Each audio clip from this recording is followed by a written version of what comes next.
ঘৰ হয়। যোৱাকালি ভাইটিহঁতে বজাৰ যাওঁতে গৈ আহোঁতে ঘৰটো পূৰা দৰৱাজা খোলা ভাঙা আছিলে। গডৰেজ পৰা যিমান বস্তু বাহিনী কাঢ়ি লৈ গ'লে। তাৰপিছত এতিয়া পুলিচ প্ৰশাসনে যিমান পাৰে আমাৰ প্ৰতি অকণমান চেষ্টা কৰি ফালে চাই মেলি দিলে আমাকো ভাল লাগিলে হয়, যাতে বেলেগৰ ঘৰতো এইটো নহওক আৰু ভাল হোৱাটোৱে আমি বিচাৰোঁ আৰু এনেকুৱা কৰিব নালাগে।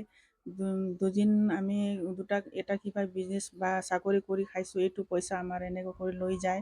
যদি আমি কি কৰি খাম, আমি কেনেকৈ থাকিম, এইটো চবেই দিনতে সুৰক্ষিত নাই যদি ৰাতি কেনেকৈ হ'ব, আমাৰ এইটোৱে ডাঙৰ চিন্তা।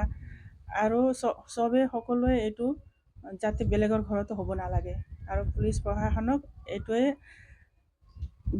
নমস্কাৰ কৰিছোঁ, আপোনালোকে হাতযোৰ নমস্কাৰ কৰিছোঁ, আপোনালোকে এইটো তদন্ত বিচাৰটো কৰি লোৱা ভাল হ'ব।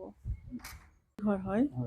যোৱাকালি ভাইটিহঁতে বজাৰ যাওঁতে গৈ আহোঁতে ঘৰটো পূৰা দৰৱাজা খোলা ভাঙা আছিলে। গডৰেজ পৰা যিমান বস্তু বাহিনী কাঢ়ি লৈ গ'লে।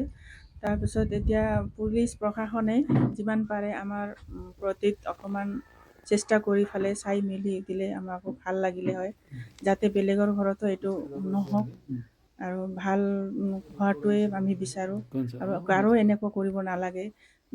দুদিন আমি এটা কিবা বিজনেছ বা চাকৰি কৰি খাইছোঁ, এইটো পইচা আমাৰ এনেকৈ কৰি লৈ যায়। যদি আমি কি কৰি খাম, আমি কেনেকৈ থাকিম, এইটো চবেই দিনতে সুৰক্ষিত নাই যদি ৰাতি কেনেকৈ হ'ব, আমাৰ এইটোৱে ডাঙৰ চিন্তা। আৰু চবেই সকলোৱে এইটো যাতে বেলেগৰ ঘৰতো হ'ব নালাগে।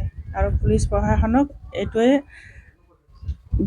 নমস্কাৰ কৰিছোঁ, আপোনালোকে হাতযোৰ নমস্কাৰ কৰিছোঁ, আপোনালোকে এইটো তদন্ত বিচাৰটো কৰি লোৱা ভাল হ'ব।